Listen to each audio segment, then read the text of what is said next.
gives us a key concept that we're going to chat about in the rundown of the class notes, which is tonight is anatomical position, because we were talking all about anatomy. But there's a specific thing called anatomical position, which as an EMT, as a paramedic, anything in emergency medicine, and I'm sure it goes beyond that into the medical field in general, there is a universal term called the anatomical position.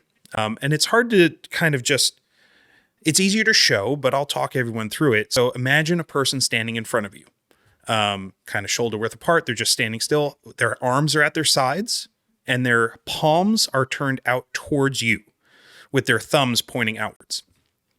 That is the anatomical position. And anytime that you refer to something on the body, that is the orientation that you have to picture in your brain, right?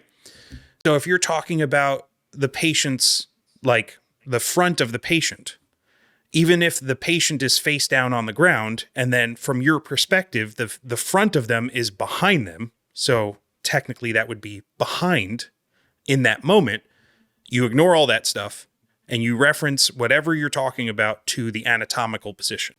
Yeah, I mean, it is so we can all be on the same page when we're talking about what's going on with a patient. It is the standard in which we've all agreed upon regarding positioning. But yes, and so anytime we talk about patient positioning, we are always talking about it from that anatomical position and from the patient's perspective. If we talk directionally, left and right and that sort of thing, it's always going to be from the patient's perspective, not necessarily our viewing perspective. So like if we're just going to say, oh, well, there's a cut on the patient's left upper arm.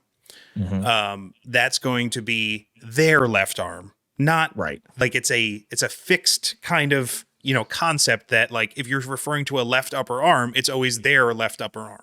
Right. So you're using that as kind of your North Star to like, that is our orientation point, is the anatomical position and their directions.